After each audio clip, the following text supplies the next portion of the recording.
Bom dia pessoal.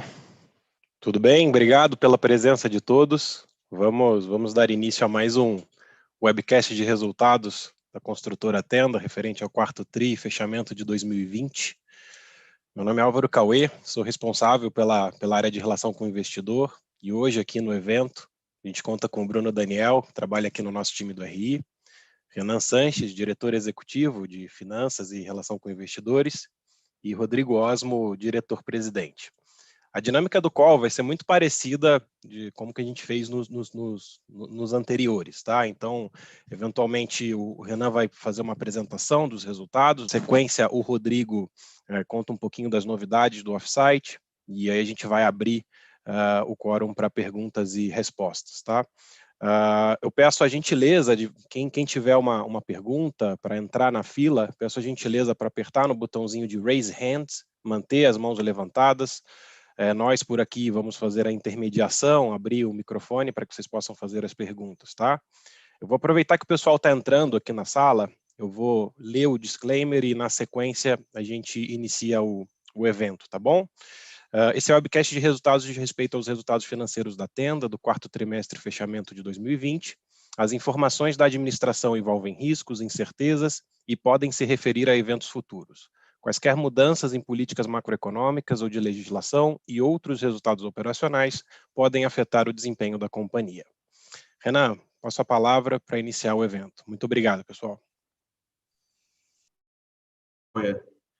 Bom, pessoal, aproveitar também, né, que bom que vocês conheceram o Cauê aqui, uma parte de vocês ainda não tinha falado com ele, né, o Cauê é nosso novo gerente de RI, na prática ele já está na Tenda há 8 anos, né, ele já trabalhou com a gente aqui na área de tesouraria, na própria área de RI, lá atrás, como coordenador, já trabalhou bastante tempo em planejamento financeiro, então ele tem uma bagagem extensa aqui na empresa e agora está com a gente aqui nesse novo desafio de atendê-los na área de RI, tá? Então, vamos passar aqui pelos resultados da companhia, uma apresentação breve para entrar logo nas perguntas de vocês. Bom, já viram quem está aqui, né? O Osmo e eu vamos apresentar para vocês aqui, primeiro a parte de on-site, depois a parte do off-site. Bom, em relação ao on-site, a gente entende que 2020 foi um ano, apesar de bastante atípico, foi um ano que a gente conseguiu entregar recordes operacionais, tanto em lançamentos quanto em vendas, né? E aqui a gente destaca especialmente vendas, a gente teve um crescimento de 25% em relação ao desempenho de 2019. Lançamentos também teve um crescimento, mas foi um crescimento menos expressivo, né, de 3%. Os lançamentos sofreram mais ao longo de 2020 em função da pandemia, com a paralisação dos órgãos por uma boa parte do ano, né, os órgãos que aprovam os lançamentos. Enquanto que as vendas líquidas não tinham essa dependência dos órgãos e a gente conseguiu fazer uma transformação muito forte dentro da companhia, uma transformação digital no modelo de vendas super importante, que permitiu que a gente alcançasse aqui altos níveis de vendas e mais importante, né, do que só alcançar as vendas, que a gente alcançou essas vendas sem perder preço e sem aumentar o custo de venda, né, o custo de selling. Então, isso aqui é, de fato, devido à super transformação digital que a gente vem promovendo na empresa pelos últimos 2 anos e que gerou frutos super positivos na nossa visão. Então, a gente entra em 2021 muito animado também no aspecto operacional. No caso de lançamentos, aí a gente acredita que a Tenda volta para aquela rota anterior dela de crescimento, né? A Tenda, ano a ano, vem entregando crescimentos expressivos de lançamentos. 2020 foi uma exceção, de fato, pela pandemia, mas a gente entende que manter o nível de lançamentos de 2019 foi muito importante, né? Ao menos manter, a gente conseguiu fazer isso. Isso permitiu que nossas obras não tivessem interrupções, além daquelas que foram exigidas no início do Covid, né? A gente conseguiu manter nossas obras rodando pelo alto nível de lançamentos que a gente teve, né? Então, agora em 2021, a gente acredita que é um ano bastante interessante de crescimento operacional. Nosso guidance de venda líquida, ele já dá dicas nesse sentido, né, que a gente acredita em um bom ano nesse sentido também, colhendo ainda frutos dessa transformação digital que a gente vem fazendo, que não está perto do fim, né? No nosso Tenda Day, o Martini, o nosso executivo aqui de marketing e vendas, ele apresentou para vocês algumas das iniciativas que a gente tem e onde a gente aposta para continuar ganhando eficiência, e a gente está ainda no começo dessa jornada, tem muita coisa legal para a gente trazer aqui no aspecto de transformação digital, especialmente na parte de vendas, tá? Então, operacionalmente, um ano bom, apesar de todos os desafios que a gente viveu. Pegando aqui, né, como que aconteceram os repasses e aí a geração de caixa operacional decorrente disso, esse foi um ano que a gente também cresceu em repasses. Nós fizemos 2 bi 100 de repasse contra 1 bi 600 de 2019, então foi um bom crescimento. A gente nota que o primeiro e segundo trimestres mais fracos, né, onde a pandemia pegou de forma mais importante, depois a gente conseguiu resgatar um pouco dessa eficiência. Ainda não foi o volume que a gente gostaria de ter feito, né, mas já foi um volume mais aceitável. Isso permitiu que no ano a gente tivesse geração de caixa. Não foi, não era também, né, a geração de caixa que a gente esperava no início do ano, claro, mas ainda assim foi uma geração de caixa positiva. E aqui, né, a gente nota que nesses 70 milhões de geração de caixa do ano, nós tivemos 28 milhões de consumo de caixa do off-site, né? Então, vocês vão ver que daqui para frente a Tenda vai ter todo o cuidado de demonstrar todos os seus números abertos entre on-site e off-site, por questões de governança e para vocês poderem acompanhar os projetos de forma separada, até porque eles estão em momentos muito diferentes, né? Nem dá para juntar. Então, vocês notam que a gente, no on-site, fez uma geração de caixa na ordem de 100 milhões de reais aqui em 2020. No quarto TRI, especificamente, a gente teve um consumo de caixa da ordem de 54 milhões, sendo 45 no on-site. Isso aqui veio, de fato, porque a Tenda decidiu iniciar o maior volume de obras possível para tentar se proteger contra os aumentos de custo e tentar acelerar essas obras, né? Porque a gente já tinha, desde o início, a Tenda já tinha esse call de que esse aumento de custos não parecia ser provisório, ele deveria ser algo que ia perdurar por um tempo. Então, a gente tomou essa medida também de antecipar a execução das obras no máximo possível. Isso trouxe esse consumo de caixa no quarto TRI, mas ainda preservou uma geração no ano inteiro, tá bem? E aí, passando aqui para a margem bruta, essa de fato foi o impacto maior, né, que a gente viu em função da pandemia aqui no aspecto financeiro. E a gente entende que uma boa parte disso vai acontecer ainda em 2021, né? Então, pegando a margem bruta efetivamente do resultado, nós fechamos no quarto trimestre aqui com uma margem bruta de 31,0, então foi uma queda em relação ao terceiro TRI, especialmente no quarto TRI teve um efeito não recorrente de 11 milhões aqui, que a gente não deveria ver ele ocorrendo para frente. Então, a margem bruta recorrente do quarto TRI teria sido um ponto percentual maior, até um pouco mais do que isso.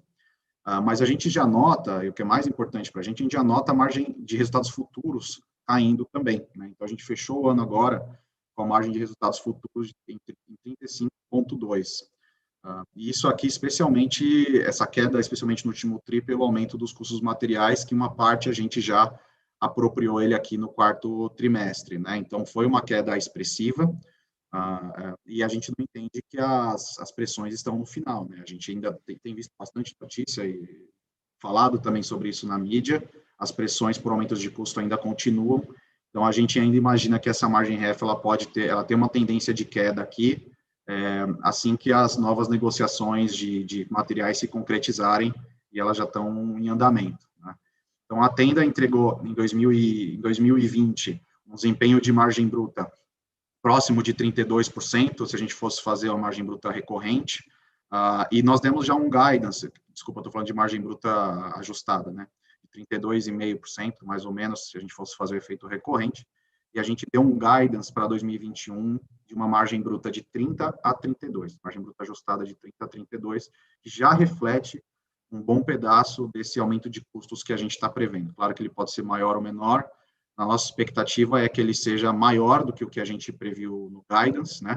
Então, o que a gente está imaginando hoje é que a Tenda tem uma perspectiva de entregar o guidance do ponto médio para baixo, né, em função desses aumentos de custos que continuam sendo pressionados, e isso deve passar pelo resultado ao longo do ano de 2021. Tá? Por fim, essa margem bruta menor, né? E um outro efeito que a gente não colocou aqui no gráfico, mas ele é muito importante, foi o resultado financeiro da companhia, que foi bem inferior a 2019, também em função do Covid, né? Em dois aspectos. Primeiro, aspecto foi a queda de receitas financeiras, porque a taxa de juros chegou a um patamar de juros real negativo, isso a gente não tinha previsto, a gente não estava com isso nas nossas projeções, né? E a segunda coisa é que as dívidas ficaram muito mais caras e a Tenda tomou bastante dívidas no período inicial de Covid, né? Então, só o resultado financeiro, comparando o resultado financeiro ano contra ano, ele ficou 30 milhões pior que 2019. Então, quando a gente pega o efeito da margem bruta e também pega o efeito do resultado financeiro, a gente nota o que aconteceu aqui com o nosso lucro líquido, ele teve uma redução ano contra ano de 64 milhões de reais, né? Então, a gente fechou o ano com 200 milhões de reais de lucro, muito impactado pela margem bruta e pelo resultado financeiro derivados da pandemia, né? Para 2020, a gente também teve 9 milhões de despesas do off-site, né? Então, na prática, o on-site entregou 209 milhões e o off-site entregou 9 milhões de prejuízo, dado o estágio inicial do projeto. A gente já também informou para vocês qual é a expectativa de prejuízo do off-site ao longo dos próximos anos, para a gente colocar esse projeto de pé, né? Quanto tempo deve levar esse prejuízo, isso tudo também a gente falou no Tenda Day. Mas o on-site ele tem capacidade, obviamente, de suprir esse prejuízo que vai ser entregue pelo off-site, tanto em termos de geração de caixa, quanto em termos de P&L, efetivamente. Então, daqui para frente, a gente imagina ainda sofrer um pouco com margem, mas o tamanho crescente da companhia deveria ajudar a gente na lucratividade de uma forma melhor do que aconteceu em 2020. Tá? Bem, eu vou deixar aqui depois para as perguntas, para a gente entrar mais nos detalhes do on-site. Vou passar aqui para o Rodrigo falar um pouquinho de off-site com vocês, as novidades que a gente tem. Vamos lá? A gente pode passar, por favor. Bom, o que a gente evoluiu nesse trimestre com relação ao que a gente vinha fazendo? Acho que o primeiro ponto meritório é uma parceria que a gente firmou com a Tec Verde. Eles estão executando uma obra para a gente em Leme, aqui no interior de São Paulo, e é uma parceria importante, porque vincula as duas principais empresas de wood frame no Brasil. A gente, obviamente, está operando numa escala, imagina operar numa escala diferente da Tec Verde, mas a Tec Verde ela foi a pioneira em wood frame no Brasil e já está há 11, 12 anos nessa jornada, e foram os desbravadores e importantíssimos para legitimar essa tecnologia como uma tecnologia viável. E, obviamente, tem um conhecimento acumulado enorme nesse tempo todo, nessa jornada que eles fizeram até agora, e para nós é muito importante ter uma relação muito próxima. São caras super bacanas, então a gente está em constante conversa com eles e estamos fazendo uma obra junto com eles, numa expectativa de transferência de tecnologia. Então, estamos aprendendo uma barbaridade com esse pessoal. Com relação à fábrica, a gente deve ter a fábrica operando no segundo semestre desse ano, e os equipamentos devem chegar por agora. Já são 18 containers vindo da Suécia, e tomara que a gente já consiga começar a produzir ainda numa escala muito piloto já no segundo semestre do ano. Com relação ao DATEC, o DATEC ele é um documento que permite a gente contratar com a Caixa Econômica. Na ausência de uma norma específica sobre o wood frame, que é algo que ainda está sendo discutido no Brasil, o DATEC é o documento que dá o conforto para a Caixa contratar tecnologias diferentes. Nos primórdios da parede de concreto, a gente também contratava com o DATEC, quando ainda não existia a norma. A gente vem trabalhando no DATEC desde 2019, então há quase 2 anos, e a nossa expectativa é que também no primeiro semestre a gente já consiga ter esse DATEC, o que seria mais uma etapa vencida importante do projeto. Vamos para a próxima, por favor.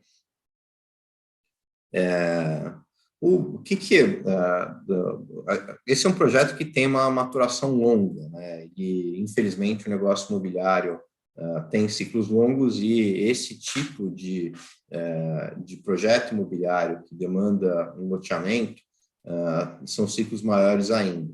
Em prazos normais, entre a prospecção do terreno e o seu lançamento, a gente estaria falando de 2 a 3 anos. Obviamente, a gente vai colocar uma energia enorme para tentar acelerar alguns desses processos, mas os ciclos são longos, a gente não tem muito como fugir disso. Só que, então, os resultados efetivos, a rentabilidade do projeto, como a gente já adiantou no Tenda Day, devem demorar. A gente deveria estabilizar e virar tanto cash flow quanto lucrativa a empresa lá para 2026. Isso não quer dizer que a gente não possa ir acompanhando se a iniciativa tem angariado de sucesso ou não. E provavelmente um indicador que seja muito importante para nossa percepção se o projeto está andando bem ou não é o ganho de escala dele. A escala, a velocidade com que o projeto cresça, ele vai começar muito pequenininho esse ano, um pouquinho maior ano que vem, mas é importante que ele cresça ano a ano. A escala, ela é uma consequência da aceitação do produto. A gente só vai conseguir ganhar escala se o produto está tendo boa receptividade no mercado, e ela é uma condição necessária para estabilizar custos, para a gente conseguir o que a gente imagina que possa ser uma liderança em custos com essa abordagem industrial. Então, é muito importante a gente ir acompanhando como é que isso se desenvolve daqui para frente. No primeiro momento, como o projeto é incipiente, o que a gente deveria olhar é a compra de terrenos, que é a etapa predecessora ao lançamento, que é a predecessora à venda. Então, eu acho que a gente gostaria de ter um desempenho de prospecção importante ao longo desse ano para dar conforto para a empresa e ganhando a escala nos anos subsequentes. Acho que é isso. Acho que é isso. Vamos dar início ao Q&A agora.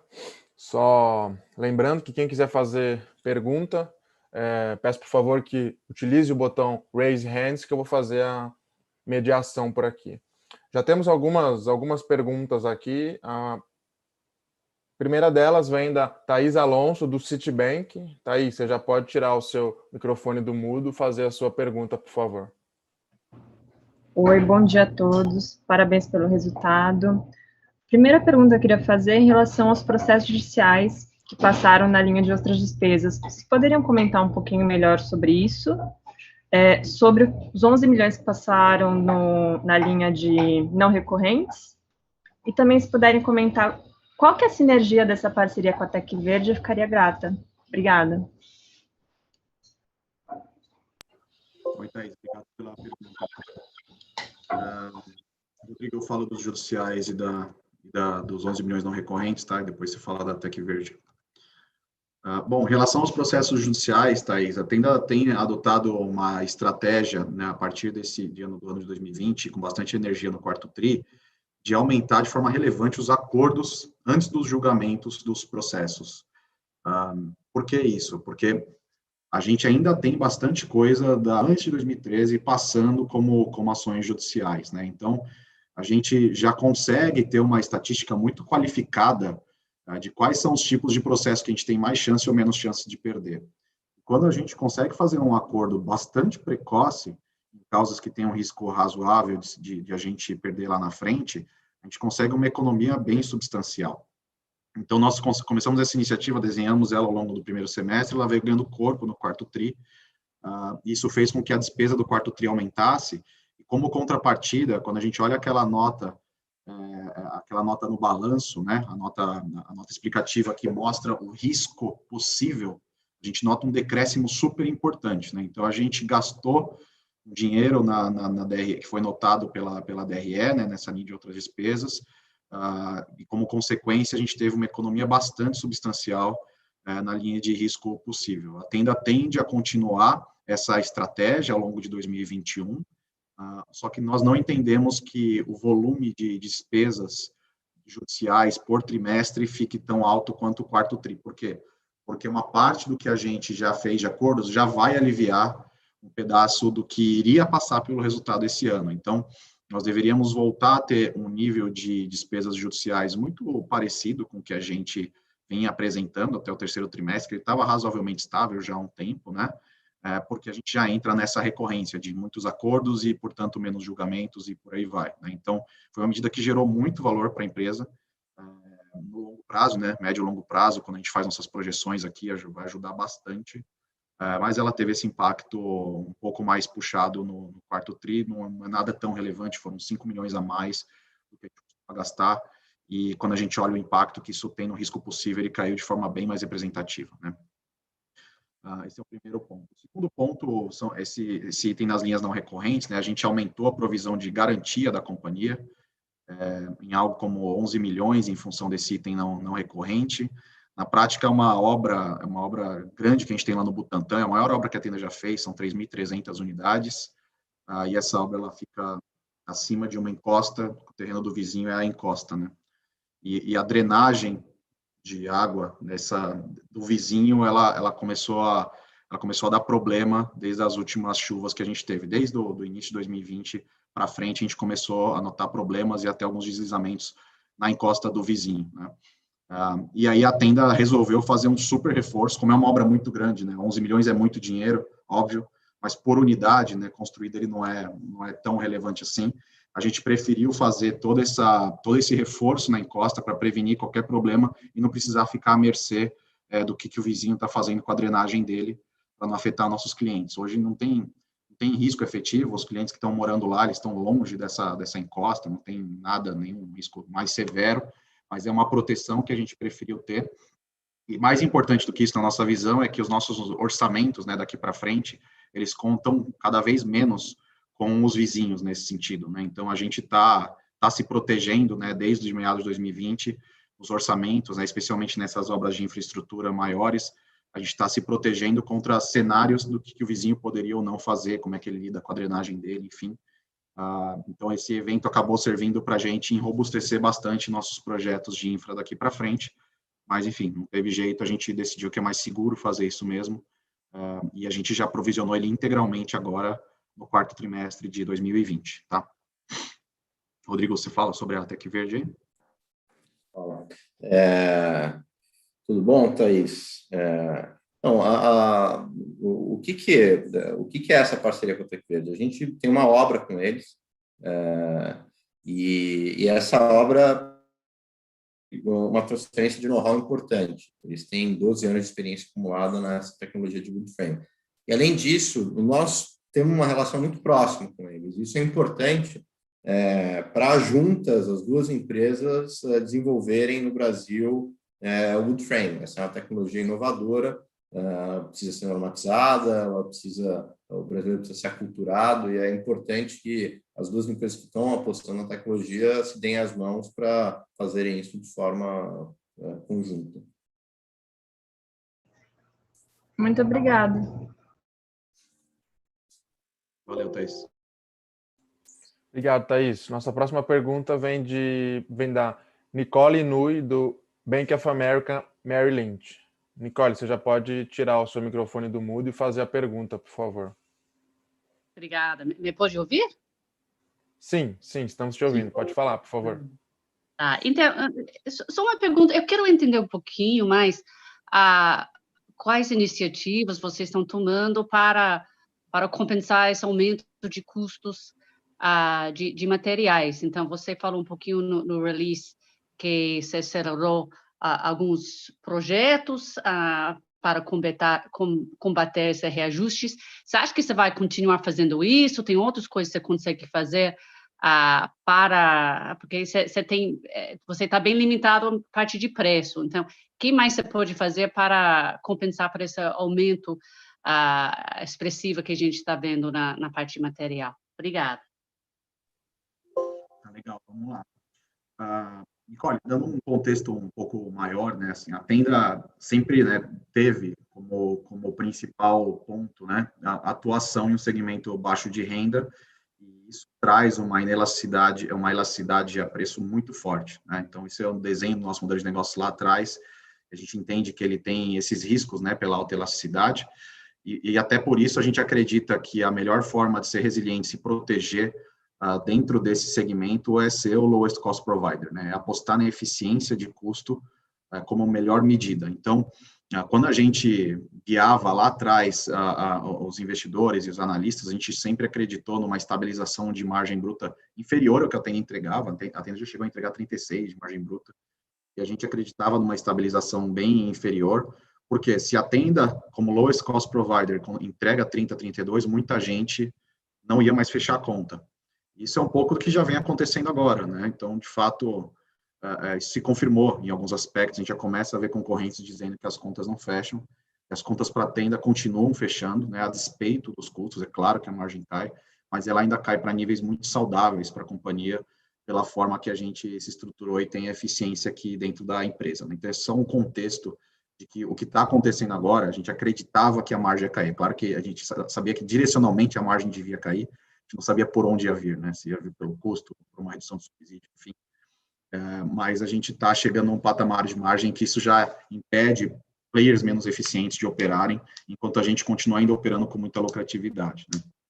Isso tende a fazer com que a tenda aumente a sua representatividade no programa, né? Enquanto a gente continua acelerando lançamentos e vendas, as empresas estão tirando do pé, estão saindo, especialmente as menos estruturadas. Isso faz com que a tenda aumente seu market share e tenha um espaço ainda mais limpo para as expansões que a gente quer fazer, né? Então, por exemplo, o off-site, que a gente também vai operar no faixa 2 do CVA, né, do Casa Verde Amarela, a gente bebe de uma água mais limpa de concorrência ainda, com os players pequenos saindo das cidades médias e pequenas, porque as contas não fecham mais, né? Então, esse ambiente competitivo, ele tende a ficar cada vez menos hostil, pela dificuldade de fechar a conta, enquanto isso a tenda pela ter liderança de custo, se apropria desse espaço, né? Isso é bem importante. Ou seja, essa mudança, essa situação de custos agora, ela não muda os planos da companhia para frente, muito pelo contrário, a gente tem mais energia para ocupar esses espaços vazios que vão aparecer no programa, tá? Agora, pensando na compensação de margem efetivamente, que foi sua pergunta direta, essa estratégia que a gente tomou no quarto trimestre é muito eventual, né, Nicole? Ela não resolve o longo prazo do custo de nenhuma forma, né? Talvez faça com que uma das tenha um aumento, mas não é nada muito relevante, né, quando você pensa num grande escopo das coisas. Então, para a gente, a grande questão é como a proteção aqui ela tem que acontecer ou através da gente suportando isso na margem e possivelmente aumentando o VSO, porque faz sobrar cliente, né? Os concorrentes, em geral, estão aumentando o preço, e quando eles aumentam o preço, um extrato de rendas deles não consegue comprar mais, e eles vão comprar comigo, a tenda tem esse quê de produto essencial, né? Então, isso tende a aumentar meu market share, meu VSO, ou então eu posso, ao invés de aumentar meu market share, VSO, tentar aumentar um pouco de preço, né? O driver da companhia enquanto eu tenho um estoque garantido, e o projeto for rentável, faz sentido eu continuar aumentando o VSO, porque a elasticidade é muito alta. Tá? Então, a gente está querendo, de maneira geral, se apropriar desse espaço maior do mercado para aumentar nossa performance de vendas, né? E a gente vai fazer isso na medida em que houver espaço. As situações em que o VSO, se ele ficar alto demais, eu vou ter out of stock em algumas regiões, e obviamente não faz sentido, e a gente deve fazer um trade-off para preço, né? Aumentar um pouco o preço para lidar com isso. Então, a depender desse efeito dinâmico de como os concorrentes reagirem, e do que a gente tem notado, eles estão aumentando o preço, a gente tem a condição ou de melhorar a nossa performance através de VSO, ou de preço mesmo, né? Que a gente acredita mais no primeiro aqui, assim, sumariamente no primeiro, mas também deve acontecer um pouco do segundo, né? Então, essa é a melhor proteção que a gente pode ter.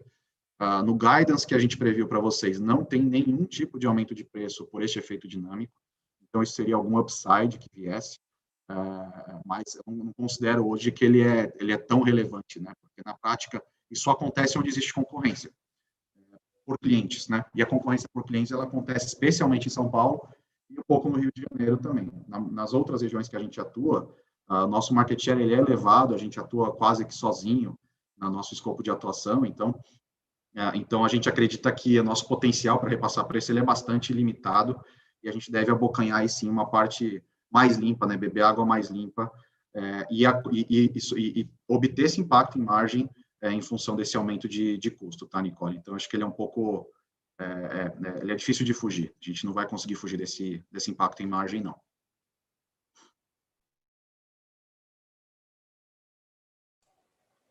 Obrigado, Nicole.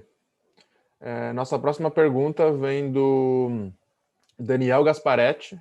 Daniel Gasparetti é do CS, Credit Suisse. Daniel, por favor, você já pode fazer a sua pergunta. Obrigado, Bruno. Bom dia, Renan, Rodrigo, Alvo. Pessoal, obrigado pelo tempo de vocês. Duas perguntas rápidas. Primeiro é entender um pouco desse gancho que você comentou, Renan, a respeito de ganho de giro, onde você vai absorver parte dessa demanda dos competidores através de aumentando sua velocidade de vendas. Quer entender um pouco como é que você está vendo o seu giro de contas a receber? A gente viu nesse trimestre mais um incremento, se não me engano, 146 dias. Entender um pouco você, como é que você vê esse número ali para frente, se você acha que a gente deve continuar vendo uma tendência de aumento do dia de contas receber ou não, se foi algo pontual. E a segunda pergunta seria um pouco mais ali para o Osmo, em relação ao offsite, até pela parceria com a Tec Verde. A gente recentemente teve uma conversa com eles e eles mencionavam que eles estavam enxergando custos para o wood frame mais ou menos 20% abaixo de alvenaria. E isso comparando com players assim, já eficientes na parte de alvenaria. Queria entender um pouco da sua visão, Osmo, se você acha que isso é factível. Eles enxergavam até um potencial de aumentar ainda mais esse gap para 40%. Entender como é que você enxerga essa diferença de preço, se isso é viável, quanto tempo você acha que é factível alcançar. Obrigado, bom dia. Obrigado, Gasparetti. Vamos lá. Com relação ao giro de contas receber, você tem razão, se ele vem subindo, né, ao longo do último ano e meio já. Da forma que a gente vê isso, a tenda, quando ela está operando absolutamente eficiente, a gente tem o contas receber em torno de 100 a 110 dias. Isso foi o melhor indicador que a gente já obteve e conseguiu ficar assim por um bom tempo. Onde é que isso começou a mudar? Isso começou a mudar a partir do terceiro TRI de 19, onde começaram a haver muitos problemas de repasse, né? E esses problemas, eles perduraram por motivos diferentes até praticamente o segundo TRI de 20. Então, foi um ano muito complexo, né, entre o terceiro TRI de 19 e o segundo TRI de 20, de repasse. Ora, o que faltava era orçamento, ora, o que faltava era alinhamento entre o MDR e o Ministério da Economia, enfim, já passou de tudo nesse sentido. Quando resolveu-se o problema de orçamento, com a entrada do Rogério Marinho, que fez uma grande diferença nessa interlocução, teve a pandemia, né, que aí também afetou a capacidade da Caixa de dar vazão nos repasses.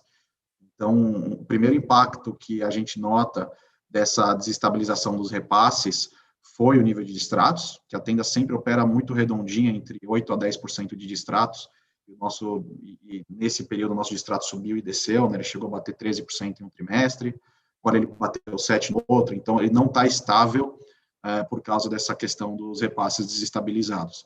A gente nota uma estabilização dos repasses a partir do terceiro TRI de 20, mas ele ainda não tá da forma mais eficiente que a gente já operou. A gente ainda precisa concluir os distratos de uma carteira que não consegue mais repassar, e aí isso começa a equacionar o giro de contas a receber, né?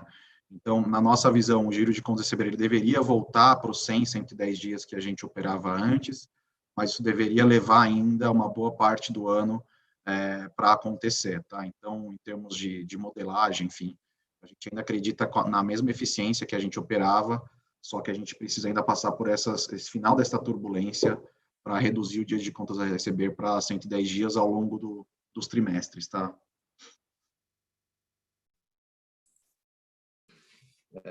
Tudo bom, Gasparetti? Renan, eu ouvi você meio truncado, mas eu acho que é a minha rede. Se vocês estiverem me ouvindo mal, vocês avisam aí. Daniel, a gente não enxerga 20% de diferença entre tecnologia de wood frame e alvenaria. O nosso número é menor, mas eu acho que a comparação ela não é necessariamente a mesma base da Tec Verde. A Tec Verde ela não necessariamente opera em todos os sistemas, então desde a fundação até todas as atividades, até todo o acabamento da casa. Então a nossa comparação é com todos os sistemas. Talvez a comparação que eles tenham feito seja para sistemas específicos de estrutura da casa, mas mesmo assim a nossa comparação interna assumindo que a gente operaria de forma muito eficiente nas duas tecnologias. Então, a gente compara a tenda muito eficiente em alvenaria ou parede de concreto contra a tenda muito eficiente em wood frame. E os números que hoje a gente enxerga são mais modestos do que 20% de diferença de custo overall. Obviamente, é difícil enxergar o potencial pleno da tecnologia, porque tem muita coisa que pode ser feita. O grau de ganho de produtividade através do desenvolvimento da cadeia de suprimentos é enorme, existe um elemento que a gente nunca precifica, que é o impacto da discussão da pegada de carbono no custo das unidades, né? A gente está substituindo os dois materiais mais emissores de carbono de todas as indústrias, que é aço e cimento, pelo material o único material estrutural que captura carbono, que é a madeira. Isso tem valor zero hoje, valor financeiro zero, mas parece uma tendência irreversível que em algum momento do tempo essas externalidades do aço e do concreto venham a ser precificadas de alguma forma. E a externalidade positiva da madeira também. E isso pode ser um game changer, e daí sim a gente talvez enxergasse diferenças de custo no sistema como um todo, da ordem de grandeza que a Tec Verdes tem falado. Maravilha. Obrigado, Osmo, Renan, Bruno, Cauê. Bom dia a todos. Valeu, Gasparetti. Obrigado. Nossa próxima pergunta vem do Bruno Mendonça, Bradesco BBI. Bruno, você já pode fazer a sua pergunta, por favor. Oi, pessoal, bom dia. Obrigado aí pela oportunidade. Deixa eu voltar um pouco no tema das margens, talvez com uma ótica aqui um pouco diferente, que, minha opinião, sem dúvida nenhuma, essa é a maior preocupação que o mercado apresenta hoje aí. O Renan comentou em alguma das respostas aí que os players menores, à medida que o custo aumenta, vão saindo da viabilidade, né? Os projetos vão ficando inviáveis e que a Tenda tende a ganhar. Então, a minha pergunta é num exercício um pouco mais extremo, né? Assim, tá claro qual que é a expectativa de vocês para a margem no ano dentro do guidance, mas no cenário em que, por qualquer razão, essa margem se torne pior, ou que essa pressão de custo seja maior que o esperado, que pelo jeito é o que tem muita gente achando que pode acontecer, em que momento que os projetos da Tenda começam a perder viabilidade? Né? Em que momento de margem? Eu digo isso porque em que momento que eu vou ter que começar a cortar a estimativa de crescimento de unidades, porque a margem do setor chegou num ponto em que não está mais viável, né? Essa é uma pergunta, olhando pelo menos aí no horizonte de 2 anos, tá? E a segunda pergunta é se vocês podem dar alguma capilaridade geográfica. Também foi citado aí que São Paulo é uma praça mais competitiva, mas que se essa margem for pior do que o esperado, quais são as praças que vocês acham que alguns projetos podem ser segurados, se é que isso pode acontecer? Obrigado. Quer que eu vá nessa, Renan? Tudo bom, Bruno? Então, essa é uma pergunta, a pergunta de qual que é a margem que a gente deixa de ser rentável, ela é uma pergunta, quase que, é uma pergunta mais teórica do que prática. A conta ela é relativamente simples, eu acho que eu não fiz a conta aqui, mas o que é que derruba o nosso ROI abaixo do custo de capital. Então, se são uma perda de 4, 5 pontos de margem, eu não sei te dizer. Mas, qual que é o conforto da posição que a gente tem hoje? É o conforto de ser o lowest cost provider, que é o que o Renan falou. E por que a gente acredita muito que esse posicionamento ele tem uma robustez estratégica muito grande? Porque todos os governos, desde Lula, dão mostras de que Minha Casa Minha Vida e depois o Casa Verde e Amarela são uma prioridade governamental. Então, esse cenário de deterioração absurda de margens, ele parece improvável num contexto em que o FGTS tem recursos sim para emprestar e tem recursos sim para dar subsídio. Então, a deterioração de margem teria que ser tal que o programa terminasse, né? Que ele deixasse de existir. E não existe nenhuma sinalização de vontade política para que isso aconteça. E como é que você não deixa o programa sobrevivendo? Se chegou num cenário de estresse de margem tão grande, o governo vai ter que se contentar com um programa menor em termos de quantidades financiadas mas com um subsídio por unidade maior. É isso que a gente acredita no longo prazo. Tá? E aí a vantagem de se ser o lowest cost provider. Com relação à capilaridade, a rentabilidade ela é tão mais sensível a perdas de margem, ou seja, tão mais próxima de um ponto de falta de rentabilidade, quanto menor a renda barra ticket médio. Então, a correlação é relativamente simples. Se você pegar as praças onde a gente atua e ver o ticket médio das unidades que a gente vende, as unidades com ticket médio menor são mais alavancadas operacionalmente. Elas têm uma dependência, elas estão mais próximas de uma eventual inviabilidade financeira. Então, Nordeste, por exemplo, é uma praça que, se aumentos de custos forem muito substanciais, tendem a ter margens mais estressadas. Beleza. Acho que está ótimo. É claro. Valeu, Bruno. Obrigado. Nossa próxima pergunta vem do Igor Altero. Igor é do Santander. Igor, por favor. Oi, pessoal. Bom dia, Igor. Você ficou no mudo de novo. Oi, pessoal. Bom dia. Tudo bem? Vocês conseguem me ouvir agora? Bom dia. Tudo certo. Obrigado pela apresentação. Duas perguntas aqui do meu lado, né? A primeira é com relação às medidas restritivas aí que a gente está vendo pelo governo do Dória, né, em São Paulo. O que vocês imaginam que poderia ter de impacto do ponto de vista de obra, né? Se vocês estão vendo algum, do ponto de vista comercial também, né? Ou de uma maneira geral, né? Como é que vocês veem esses potenciais impactos? E a segunda pergunta seria com relação ao land bank do off-site, né? O que vocês estão imaginando que seria um land bank target?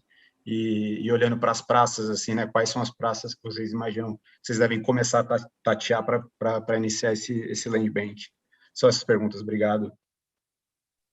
Vou falar primeiro aqui, tá, Rodrigo? O que foi? Você quer pegar a primeira? Isso. Em relação às medidas, Igor, a gente tem notado, Brasil afora, tá? Medidas de restrição. Na prática, hoje, só 2 regiões que a gente atua tem loja aberta, e as demais estão todas com lojas fechadas, né? Então, isso já é uma realidade, né? E a gente entende no aspecto de vendas que o efeito prático ele é muito baixo, tá? A gente lidou com isso lá no início da pandemia, né? Todas as nossas lojas ficaram fechadas por mais de 3 meses, e a gente conseguiu se adequar e trazer até ganhos, né, na jornada do cliente, muito menos fricção, ela mais digital, e a gente está se apropriando desses ganhos agora. Então, a gente acredita que esse fechamento das lojas que já ocorreu, ele não tende a afetar a velocidade de vendas, o preço, o que quer que seja, né? Por outro lado, a gente espera, né, colher, quando essa pandemia acabar, a gente espera colher muitos frutos, no mínimo do custo de vendas, né? Porque nós operamos o ano passado vendendo online e pagando loja, né? Ou seja, super ineficiente. E esse ano, pelo jeito, isso vai acontecer em alguma medida também, já está acontecendo, né? Então, o patamar de selling que a gente viu em 2020, que já foi um patamar muito bom, foi com essa ineficiência. E a gente espera, ao longo, né, ao fim da pandemia, começar a colher frutos e não ter mais tanta despesa fixa de loja se eu consigo fazer venda online, né? Ou então que eu adicione um novo canal, que aí eu consigo conviver maximizando vendas nos 2 canais, enfim. Mas, pelo jeito, isso não vai acontecer aqui nesse ano, né, dado todo o cenário de pandemia. Então, a gente não acredita que tenha impacto de VSO, também não acredita que tenha impacto de selling quando a gente compara com 2020, que já viveu essa realidade, tá?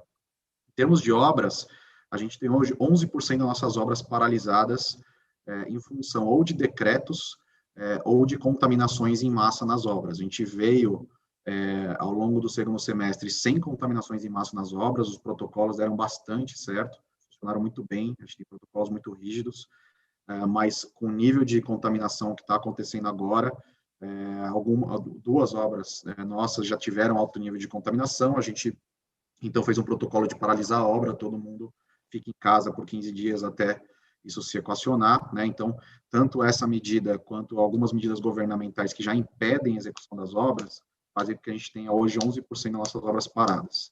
Ou seja, possivelmente, esse trimestre, ele não vai ser um trimestre de andamento de obra máximo, porque agora em março a gente está vivendo isso, até fevereiro estava tudo bem, mas agora em março a gente está vivendo isso, então pode ser de novo que esse seja o ano em que a gente tenha paralisações e voltas nas obras que podem acabar afetando o andamento, podem acabar afetando também o desempenho de custo dessas obras, né, porque ela vira ineficiente, ela vira mais longa, então é algo que a gente vai ter que conviver de novo, pelo jeito, por mais um tempo, Igor. Em relação à pergunta do Land Bank, a gente não tem um número-alvo dentro de casa.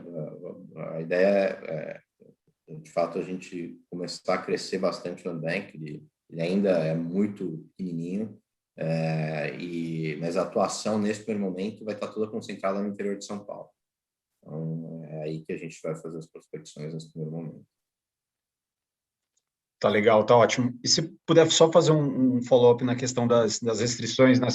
Qual que é a expectativa de vocês com relação ao impacto de aprovação dos projetos junto à prefeitura, né? Que esse foi um dos pontos que no ano passado foi um pouco mais delicado, né? Mas então entender se isso pode ser um risco novamente ou se não, né? Se por outro lado agora como é o segundo momento, de repente o pessoal do lado da prefeitura está mais bem preparado para tocar as aprovações de lançamento.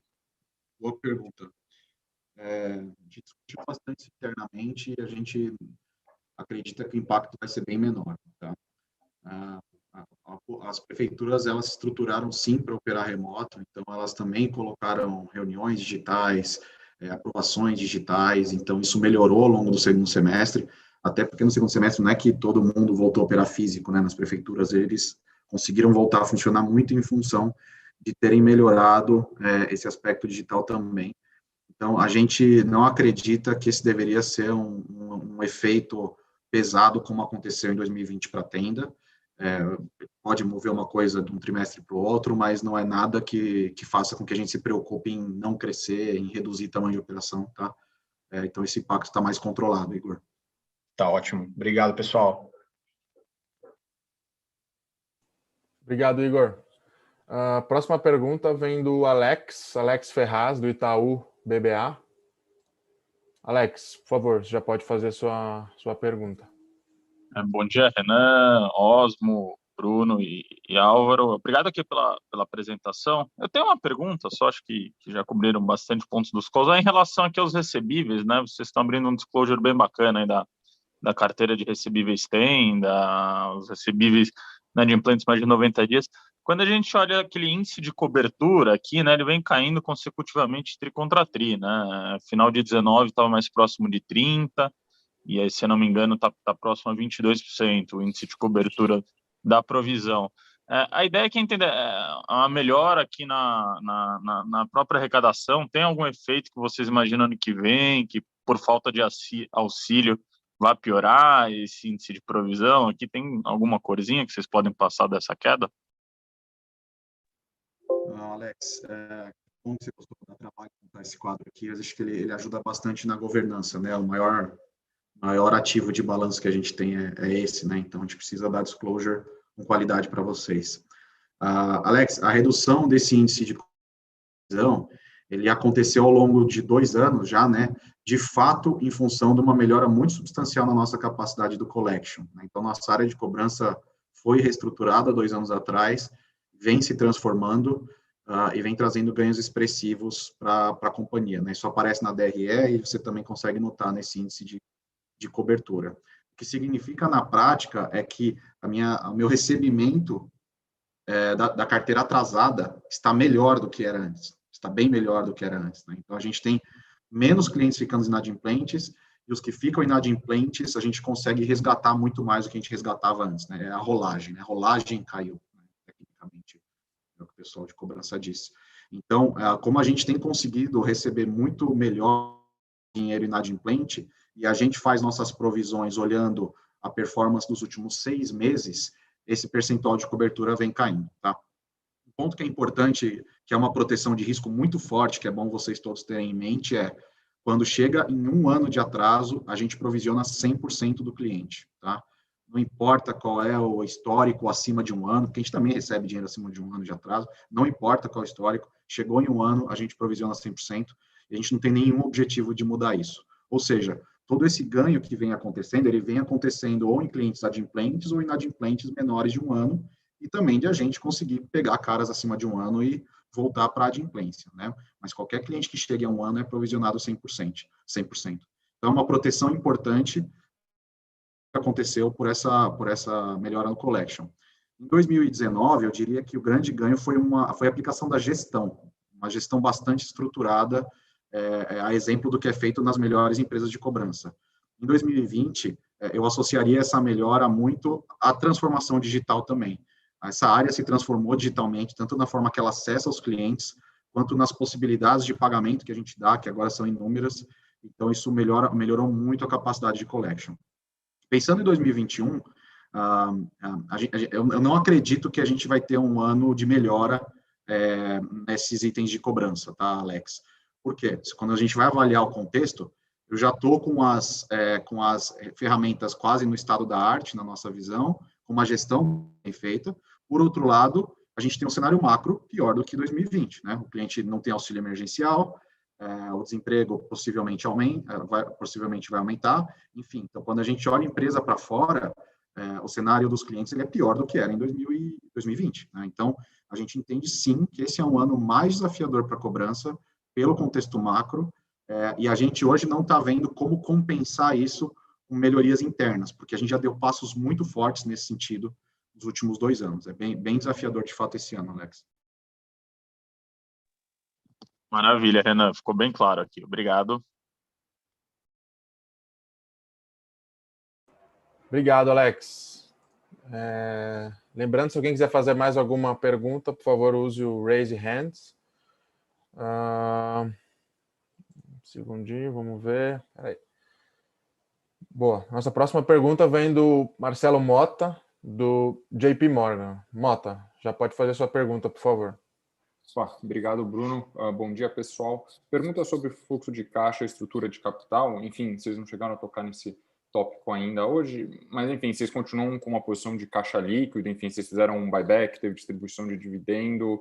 Por outro lado, você tem um off-site aí que deveria ter uma aceleração, vocês já passaram, enfim, questão de CAPEX, OPEX. Como é que a gente poderia pensar isso para 2021? Enfim, é um ano talvez com menos geração de caixa, porque tem esses investimentos, ou não vai ter aceleração de construção porque isso foi mais temporário? Enfim, só para ouvir um pouco de vocês dessa linha. Obrigado. Obrigado pela pergunta. É exatamente isso, tá? A gente está imaginando, né, em tudo mais constante, um ano de geração de caixa, mas não vai ser uma geração de caixa relevante, né? Porque o off-site vai consumir um bom pedaço da geração de caixa nas nossas projeções. E por outro lado, a gente está com um programa de buyback aberto e bastante ativo, né? A nossa estratégia aqui, o motivo, né, da gente estar com buyback ativo são duas. Primeiro, porque a gente vai evitar a diluição dos acionistas. Quando a gente olha todos os stock options que a Tenda já concedeu, isso representa mais ou menos 9% da base acionária, e a gente tem em tesouraria algo como 6%. Então, a gente está aproveitando esse momento em que a ação está bastante accretive na nossa visão, e fazendo essas recompras para evitar a diluição futura dos acionistas, né? E o segundo motivo é que a gente tem espaço para isso na nossa política de alavancagem. A gente tem uma política de alavancagem de ficar entre menos 10% e mais 10% de dívida líquida sobre equity, e a gente sempre ficou bem mais desalavancado do que isso, né? Agora, com o off-site, com essa estratégia de buybacks, a gente acredita que a gente vai ficar dentro da nossa política de alavancagem, possivelmente muito mais próximo do centro dela do que a gente jamais ficou, né? Então, a tendência é que a gente comece, de fato, a operar dentro da política, perto do centro, por essas duas iniciativas, geração de caixa menor e mais buybacks, pelo menos por um tempo, para a gente fazer essa equalização, tá? Perfeito, obrigado. Obrigado, Mota. Bom, do nosso lado aqui, Renan, Osmo, Cauê, era a última pergunta. Agradeço a todos. Não sei se você quer fazer as considerações finais, Renan, por favor. Claro, vamos lá. Bom, pessoal, obrigado pela participação de todos aí, como de costume. Queria reforçar, de fato, o que eu e o Rodrigo já falamos um pouco antes aqui, né?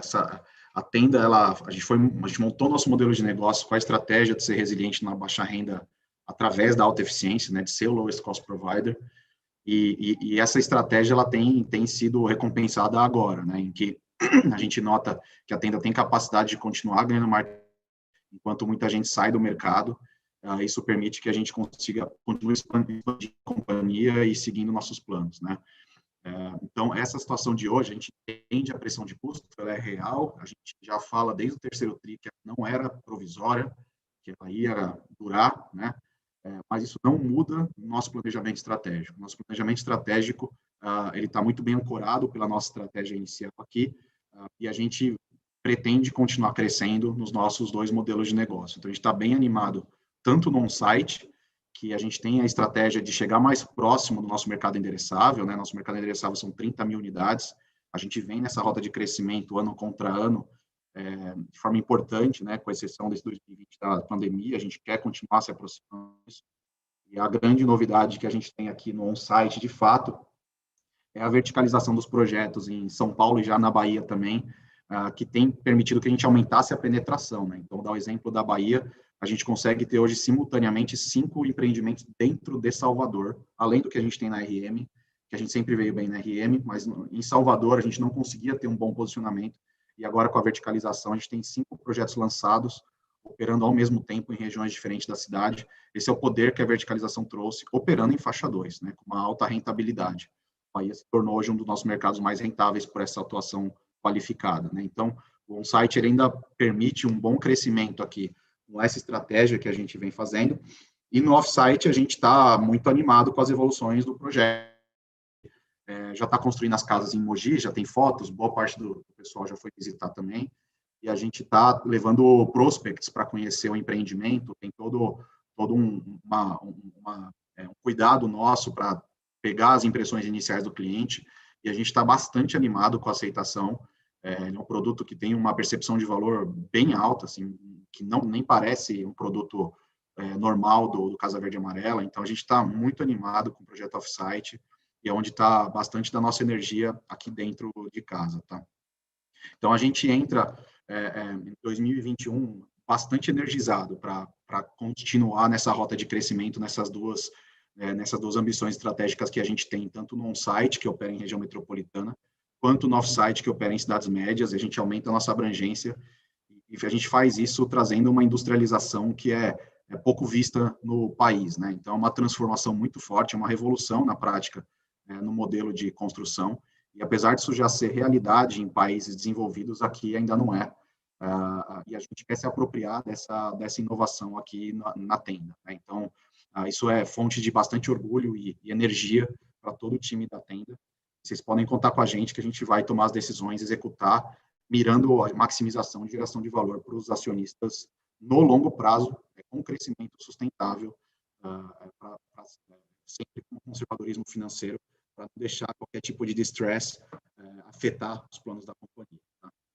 Por isso, eu agradeço a participação de todo mundo, desejo muita saúde nesse ano, que ainda é um ano complexo, e um ótimo 2021 para todos nós.